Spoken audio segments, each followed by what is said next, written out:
Welcome back to जागो लाहौर। जनाब, अब कुछ बात करनी है हमने बुक्स के हवाले से, अदब के हवाले से, क्योंकि ये पूरा महीना है, इसको अदब से कहा जाए कि रिलेट किया जाता है। इसमें ट्रांसलेशन डे भी आता है, लिटरेसी डे भी आता है, टीचर्स डे भी आता है।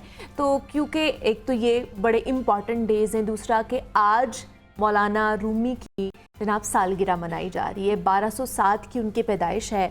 तो आज क्योंकि हमने सोचा कि किताबों का सफ़र हमने किस तरह शुरू किया था, एक सेगमेंट जो हमारे और आपके दिल के बड़ा नज़दीक है, बड़ा करीब है, और जिसमें हमने लगभग 150 से ज़ायद जो किताबें हैं ना उसका रिव्यू किया है, आप तक वो पहुंचाई हैं, मुख्तलिफ जो है ना किताबों का मुतालिया किया है। 2021 से ये सफ़र हमने शुरू किया था और आज तक ये जारी व सारी है। तो ये सफ़र कैसा रहा, हमारा कैसा रहा, और जो इस सफ़र को लेकर चलने वाले हैं उनका सफ़र ये किस तरह का रहा है, तो आज ये सारा सफ़र जो है ना हमने दोबारा से तय करना है, दोबारा से वो सारी चीज़ें रिकॉल करनी है। तो उसके लिए हमने आज मदू किया है इन स्टूडियोज़ में ही प्रोफेसर अहमद हमाद साहब को, जिनको आप रोज़ाना हमारी स्क्रीन पर देखते हैं कि किसी नई किताब के साथ वो हमारा और आपका तारुफ कराते हैं। तो अहमद साहब, आपको वेलकम कहती हूँ जागो लाहौर में। कैसे हैं आप? जनाब बहुत शुक्रिया आपका, मैं बिल्कुल ठीक हूँ। और शुक्रिया मुनीबा, तो एक ऐसा एक्सप्रेशन है जो लाजमी हिस्सा है, जो लाजमी आता है। हाँ जी, वो सामने मैं बैठी हूँ या बैठी हूँ तो वो शुक्रिया मुनीबा आता है। तो ये सफ़र जो है, क्योंकि आज 3-4 इंपॉर्टेंट डेज़ हैं जिस पर हमने बात करनी, लेकिन थोड़ा सा मैं अपने जो अपना सेगमेंट हमने जो शुरू किया था 2021 में, और लगभग कोई 150 से ज़ायद किताबों का हम लोग रिव्यू कर चुके हैं, ख़ास तौर पर सिर्फ इस प्लेटफॉर्म के ज़रिए। तो कैसा रहा आपका एक्सपीरियंस, एक तो बुक रिव्यू सेगमेंट का, दूसरा आइडिया कैसे जनरेट हुआ था कि मैंने बुक रिव्यू सेगमेंट करना है? बिकॉज आपने हमें बताया कि अच्छा एक ऐसा सेगमेंट भी हम लोग क्रिएट कर सकते हैं, बना सकते हैं, ताकि लोगों को ज़्यादा से ज़्यादा अवेयरनेस दी जा सके। जी बहुत अच्छा किया आपने, और बड़ा मुझे अच्छा लगा आपने इस हवाले से बात की है। कहते हैं कि जब सेंचुरी कर लेते हैं इंसान, तो उसके बाद फिर बड़े उस्ताद कहते हैं कि आप समझें कि आप ज़ीरो पे आ गए हैं वापस और एक से दोबारा शुरू करें। हाँ। तो ये हनीफ मोहम्मद जो थे little master, great batsman Pakistan के, उन्होंने अपने बेटे शुएब मोहम्मद को ये कहा था कि जब भी तुम सेंचुरी कर लो तो समझो कि अब तुम दोबारा ज़ीरो से शुरू कर रहे हो। तो ये वही हनीफ मोहम्मद साहब थे जिन्होंने 337 पाकिस्तान की तरफ से पहली ट्रिपल सेंचुरी वेस्ट इंडीज़ में जाके की थी। तो मुझे भी एक तो ये कि नाकाबिले यकीन अभी तक ख्वाब सा लगता है कि क्या वाकई हमने इतना बड़ा अल्हम्दुलिल्लाह माइलस्टोन जो है, जी हाँ, उसको अबूर कर लिया है। और जब हमने शुरू किया था तो हज़ार तरह के खदशात थे कि कमर्शियल दौर है, कमर्शलिज्म का ज़माना है, और पता नहीं मॉर्निंग शो में जहाँ पे शादी ब्याह के गीत संगीत देखते हैं वहाँ पे किताबों के बारे में लोग सुनना चाहेंगे भी कि नहीं सुनना चाहेंगे। लेकिन टू अवर अटर सरप्राइज़ के ये बहुत ही ज़्यादा कामयाब हुआ, और लिखारियों में, पब्लिशर्स में, और डिस्ट्रीब्यूटर्स में, और तालिब इल्मों में, और उस्तादों में इसका बहुत इमेंस फीडबैक आया।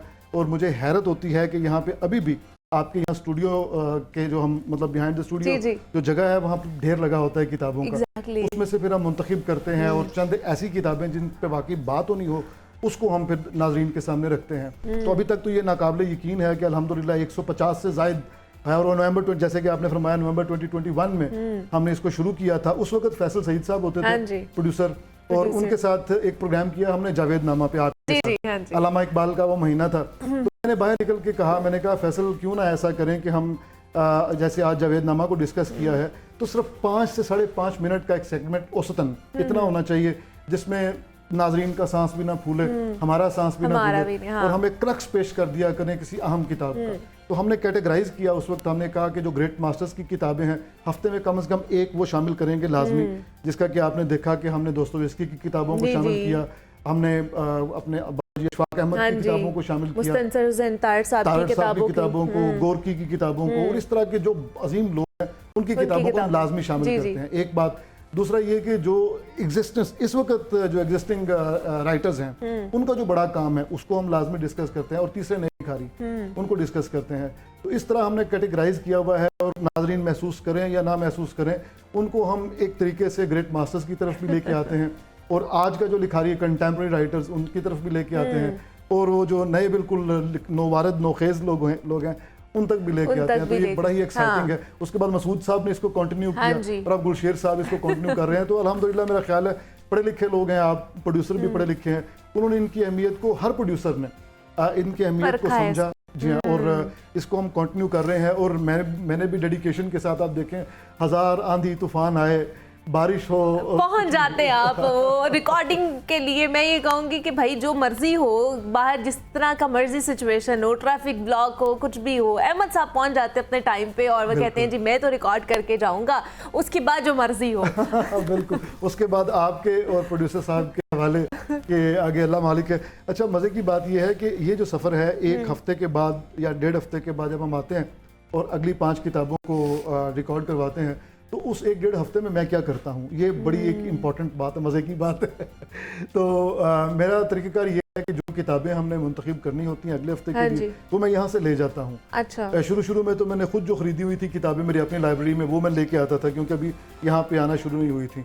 पर जब यहाँ से लेके जाता हूँ तो रोज़ाना मैंने मुनीबा 5 घंटे स्टडी को देने होते हैं। डेली 5 मतलब इतने मसरूफ अपने स्केड्यूल में से निकाल के 5 घंटे आपने करने हैं? जी, नींद कुर्बान करके। और कहीं पे अगर फर्ज करें लेक्चर्स में 1-1.5 घंटे का वक्फा ब्रेक आ जाता है, जी हाँ, तो उसमें गप्पे मारने की बजाय, चाय पे वक्त उड़ाने की बजाय, I go to the library and I open my book and start reading. और दूसरी बात यह है कि वो सिर्फ मैं सिर्फ पढ़ता ही नहीं हूँ, बल्कि नोट्स लेता हूँ साथ साथ। अच्छा। और हर्फ ब हर्फ, तो आप तक जो 150 किताबें पहुंची हैं, वो सारी हर्फ ब हर्फ पड़ी हुई हैं और पूरी जिम्मेदारी के साथ पड़ी हुई हैं। और वो चैलेंजेबल नहीं होती, उसमें कोई ऐसी चीज़ जो कि मैं कहूँ कि ये है और उस किताब में ना हो, ये नामुमकिन है। तो बाज़ औक़ात बीच में, जैसे करामाज़ ऑफ ब्रदर्स है, 1500 सफ़ों का नावल है, तो मैं फिर शुरू कर देता हूँ कि अच्छा 1 माह के बाद ख़त्म होगा इस सारी मसरूफियत में, तो मैं टारगेट रख लेता हूँ कि अच्छा 1 महीना तो इस नावल के साथ रहना है। उस दौरान में जो किताबें आती हैं शायरी की या कोई बारीक किताबें, किताबें, फिर वो भी साथ साथ पढ़ते रहते हैं? पढ़ता हूँ साथ साथ। अच्छा। और नोट्स लेता हूँ। और कभी मैं मतलब ये पैरेलल चीजें चल रही होती हैं, किताबों का जो रिव्यू लेना वो पैरेलल चल रहा होता है। देखिए, अपने लेक्चर्स तैयार करना, हाँ, exactly। और फिल्में देखना, क्योंकि फिल्म मेरा सब्जेक्ट है। हाँ। हर नई फिल्म को देखना, अपने पल्ले से पैसे खर्च करके, पावे हो, फ्लॉप हो तो पावे हिट हो, देखनी पड़ती है जाके, उसकी फ्रेमिंग, उसकी कंपोजिशन, एवरीथिंग उसकी। और सिनेमा में जाके देखते हैं? जी जी, सिनेमा के अलावा तो मैं स्टूडेंट्स को ये कहता हूँ कि जैसे रोटी खाने के लिए है, इस तरह फिल्म सिनेमा के लिए है। इसको मोबाइल पे, लैपटॉप पे, OTT जो ओवर द टॉप, नेटफ्लिक्स, बिल्कुल ना देखें फिल्म। फिल्म बनाई है बनाने वाले ने सिनेमा के लिए, उसका साउंड उसके मुताबिक डिजाइन किया है, उसका फ्रेम उसके मुताबिक लिया है। आपको फ्रेम की डिटेल्स वहीं पे जाके पता चलेंगी। टेलीविजन पे आपको सिनेमा के फ्रेम का कैसे अंदाजा होगा कि उस बनाने वाले ने कैसा बनाया? कि बनाने वाले बाज ऐसे हैं जो आज भी 70 mm पे बनाते हैं ताकि डिटेल्स आएँ। और जब आप उसको जाके 70 mm IMAX पे देखते हैं, तो अब आपकी, जैसे अभी ओपनहाइमर आई है, तो आप देखते हैं कि उसकी डिटेल्स क्या शानदार है। ओपनहाइमर इतने से मोबाइल पे देखेंगे तो क्या उसका रह जाएगा। इसी तरह उसका जो साउंड है, वो मोबाइल पे कैसे पता चलेगा जब एटॉमिक एक्सप्लोजन का साउंड आहिस्ता आहिस्ता वेव की शक्ल में आपके जिस्म से आर पार हो रहा है सिनेमा में बैठे हुए, तो यहाँ से कैसे होगा? तो ये तीनों चीजें चलती हैं मुनीबा, साथ साथ फिल्म भी देखनी है, लेक्चर्स भी प्रिपेयर करने हैं, और ये अपना किताबें भी तैयार करनी है। मतलब बड़ा मसरूफ दिन होता है, बड़ा मसरूफ स्केड्यूल होता है आपका, लेकिन उसमें से भी आप टाइम निकालते हैं इन किताबों के लिए, क्योंकि किताबों से मोहब्बत है, इसलिए फिर निकाल लेते हैं। जिनसे आपको मोहब्बत होती है ना, आप उनके लिए टाइम निकाल ही लेते हैं। ये बात। अच्छा, दूसरा मैं अहमद साहब ये जानना चाहूँगी कि एक तो किताबों का तारुफ हम कराते हैं, दूसरा हमने बात की है कि हमने बहुत से ऐसे मुसन्निफ़ हैं जिनकी किताबों का हमने तारुफ कराया, आपने हम तक वो चीज़ें पहुँचाई हैं, लेकिन उन मुसन्निफ़ के अपने किरदार या उनका जो रोल है वो कितना इम्पॉर्टेंट होता है हमारी सोसाइटी में, ये जो नौजवान नस्ल है उनके ऊपर कितनी भारी जिम्मेदारी होती है इनकी एक लिखारी की, कि वो लिख क्या रहा है और उसका अपना रोल किस तरह का है। जी, ये देखें, एक दफ़ा मैं उस वक्त तो बॉय तो अहमद नदीम कासमी साहब जिंदा थे, और ये जो म्यूजियम ऑडिटोरियम है हमारा, हाँ जी, यहाँ पे एक तकरीब हो रही थी, और उन्होंने वाकया सुनाया। उन्होंने कहा कि जापान से एक वफ्द आया, उसने पूछा कि आपके यहाँ किताब कितनी छपती है। अच्छा। उस वक्त पाकिस्तान की 16-17 करोड़ आबादी थी, तो कासमी साहब ने कहा कि जितनी छपती है किताब, उसको मैंने 10 से ज़रब दे के उनको बताया ताकि पाकिस्तान की इज्जत रह जाए। कहते हैं कि ये सुनना था, तो उन्होंने कहा कि बस इतने बड़े मुल्क में इतनी थोड़ी किताब छपती है, यानी एक एडिशन।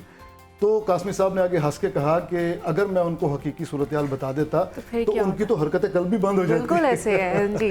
तो मैं अर्ज ये करना चाह रहा हूँ कि करोड़ों लोग हैं, उसमें सैकड़ों में हैं बस किताब लिखने वाले, तो आप रेशो देख लीजिए, तो उन पे भारी जिम्मेदारी होती है। हमारा जीना जो है वो मुश्किल है। वो मोहसिन भोपाली का एक बड़ा अच्छा शेर है कि हमारी जान पे दोहरा अज़ाब है मोहसिन, कि देखना ही नहीं, हमको सोचना भी है।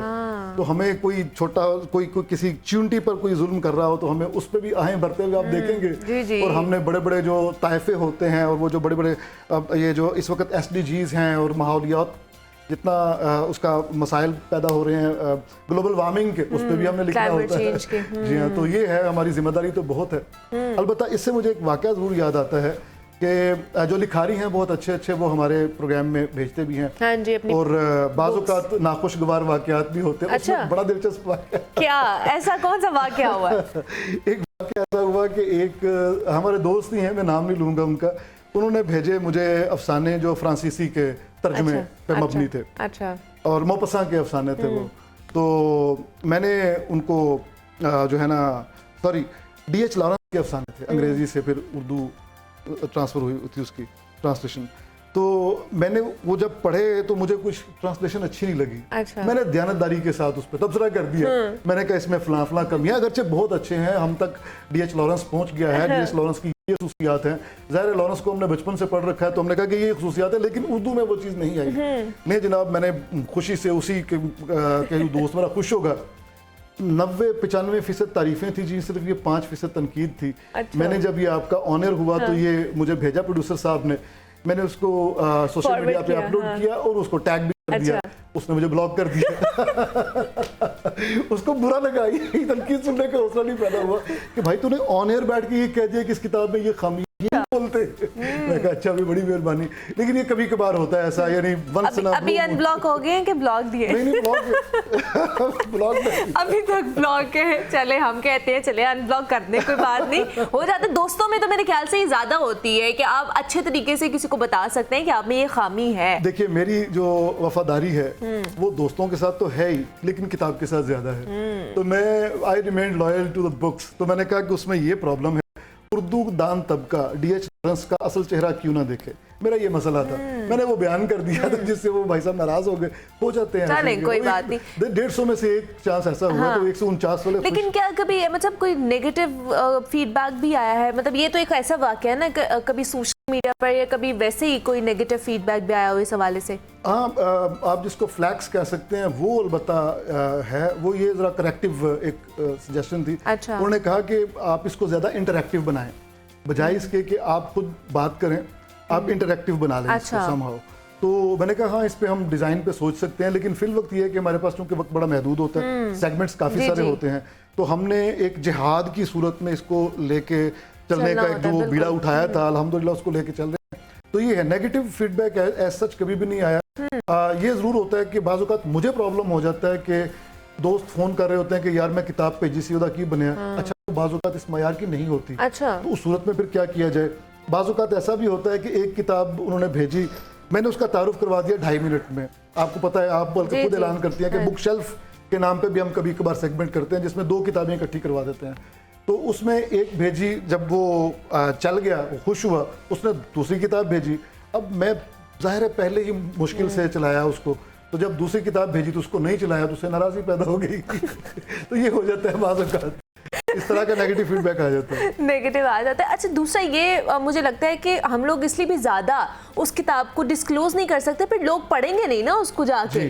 हम सिर्फ उसका क्रक्स बताते हैं। जैसे अगर 5 मिनट का हमारा सेगमेंट होता है तो उसमें सिर्फ हम आपको क्रक्स बता रहे होते हैं कि इसमें क्या क्या चीज़ें आपको मिल सकती है। अगर ज़्यादा उसको एलेबोरेट हम करना शुरू कर दे, ज़्यादा ही उसका बता दें, तो फिर वो जो नेक्स्ट पर्सन होता है उसका फ़ायदा ही नहीं है, फिर वो जाके खरीदेगा नहीं, खरीद के पढ़ेगा नहीं, अगर उसको सारी कहानी हम ही बता देंगे। एग्जैक्टली, आपने बड़ी अच्छी बात की है। इसके अलावा ये है कि ये देखिए क्लासरूम नहीं है। हाँ जी। और इसको क्लासरूम लेक्चर के तौर पे साउंड भी नहीं करना चाहिए। हम मेन स्ट्रीम मीडिया पे बैठे हुए हैं, उसमें वक्त की सबसे ज्यादा अहमियत है।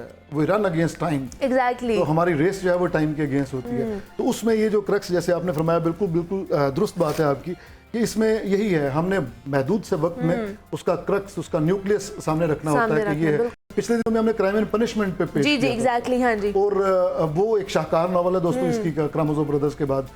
तो उस पर ज़ाहिर है वो इतना मोटा नावल है और उसके कई हज़ार तरह के पहलू हैं।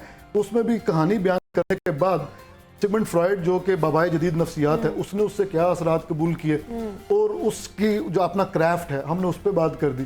बाकी है rest is up to the student और द रीडर कि वो कैसे उसको पढ़ता है। अच्छा, दूसरा अहमद साहब, आप क्योंकि लेक्चरार भी हैं, बच्चों से भी आपका इंटरेक्शन रहता ही रहता है, इस तरह किताबों के साथ भी, दूसरा आप मुख्तलिफ प्लेटफॉर्म्स पर भी जाते हैं किताबों के हवाले से बात करने, तो मुझे बताइए कि आपका अपना क्या मुतालिया रहा है कि इतने अब के दौर में बच्चों का किताबों के साथ जो वो रिलेशनशिप था वो उससे तरह का रहा है या उसको मज़ीद बेहतर करने की ज़रूरत है? हमें बहुत ज़्यादा बेहतर करने की ज़रूरत है। मैं कोई ज़ाहिर मोहनजोदड़ो के ज़माने का नहीं हूँ, आप ही के और आज के जो नौजवान हैं उनके जनरेशन के साथ हमारी जनरेशन जुड़ी हुई है। तो हमारे ज़माने में भी किताब का कल्चर था। ये 21वीं सदी के आगाज़ की बात है। अच्छा। अब से 15 साल 12 साल 15 साल 18 साल पहले किताब छपती थी, अब बहुत कम छपती है। मुनीबा, जहाँ किताबों की दुकानें थीं वहाँ किताबों की फूड सेंटर्स बन चुके हैं, बैंकों के ब्रांचेस खुल चुकी हैं, वहाँ पे जूतियों की दुकानें खुल चुकी हैं। तो मुझे अफसोस होता है, आप इस वक्त लाहौर शहर में जाके देखें तो जहाँ जहाँ पे किताबों की दुकानें होती थी वहाँ आपको फूड सेंटर्स नज़र आएंगे या मल्टीनेशनल कंपनीज के कोई आउटलेट्स नज़र आएंगे। तो अफसोस होगा आपको। और ये इसी वजह से कि किताब बिकती ही नहीं है। जो मेरा जो पब्लिशर हैं उन्होंने बाकायदा 2005-06 में ये बताया कि अब हमने किताब में अपने सरमाए का उतना ही हिस्सा रखना है जितना ज़कात होती है, 2.5%। यानी जितने कैपिटल है, फ़र्ज़ करें वो 1 अरबपति हैं वो, तो उसमें सिर्फ 2.5 करोड़ रुपए इधर इन्वेस्ट करेंगे, बाकी 97.5 करोड़ रुपया उन्होंने ईटरी पे इन्वेस्टमेंट कर दी है या गिफ्ट शॉप बना ली है। तो ये सूरत हाल है। बच्चे बिल्कुल नहीं पढ़ते, हमारी यूनिवर्सिटियों में पढ़ने का कोई रुझान नहीं है। असातिज़ा इस तरफ असातिज़ा के अपने मसाइल हैं, उन्होंने खुद तरक्कियाँ करनी है, लिहाजा वो तहकीक में मगन हैं, वो रिसर्च पेपर्स लिख रहे हैं, वो PhD कर रहे हैं, वो MPhil कर रहे हैं, असिस्टेंट प्रोफेसर बन रहे हैं, एसोसिएट प्रोफेसर बन रहे हैं, लेकिन बच्चों को लाइब्रेरी की तरफ लाने का कोई इकदाम नहीं उठाते। मैं ज़रूर ये करता हूँ, मैंने रिसेंटली आपके यहाँ अपने प्रोग्राम में the sorrows of young Werther Goethe का नावल है, बड़ा खूबसूरत नावल है, बहुत खूबसूरत। वो मैंने असाइनमेंट के तौर पे अपने स्टूडेंट्स को दिया। अच्छा। जिनको मैं फिल्मोसफी पढ़ाता हूँ, जिनको स्क्रीन प्ले पढ़ाता हूँ, उनको दिया।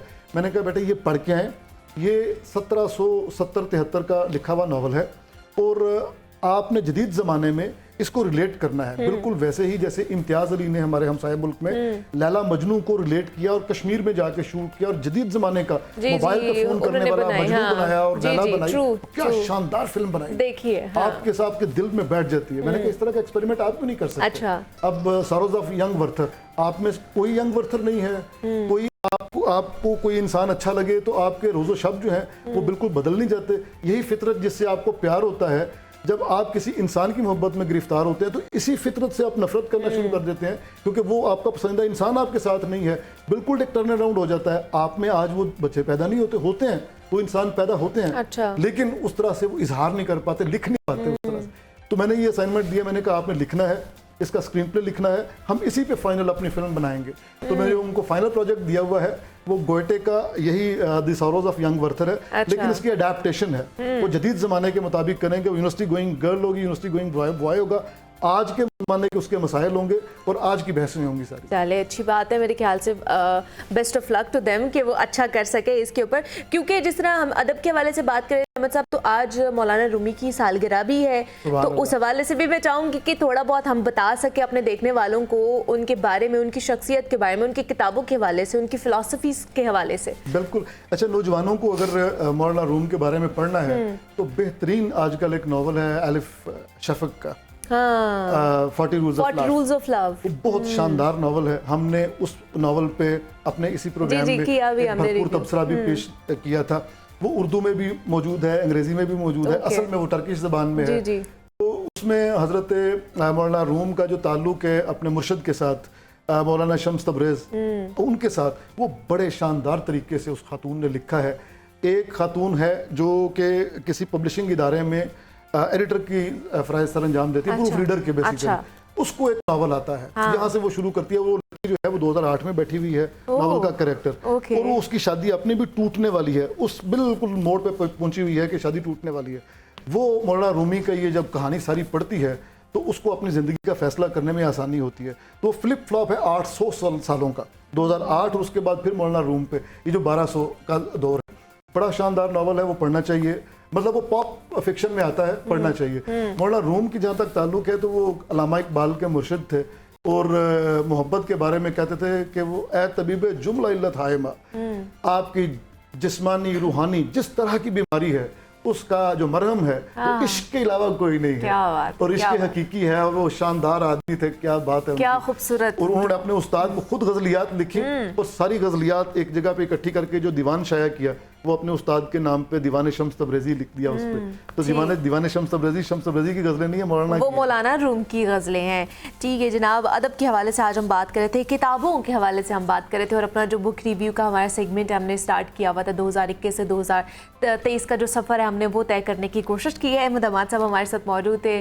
सर बहुत शुक्रिया आपके वक्त का कि आप यहाँ पर आए और आपने हमसे जो पूरी डिटेल में हमने गुफ्तगू की अपने सेगमेंट के हवाले से, इस सफ़र के हवाले से। यहाँ पर एक छोटी सी ब्रेक लेती हूँ, ब्रेक से वापस आते हैं तो मज़ीद गेस्ट से आपकी मुलाकात कराएंगे।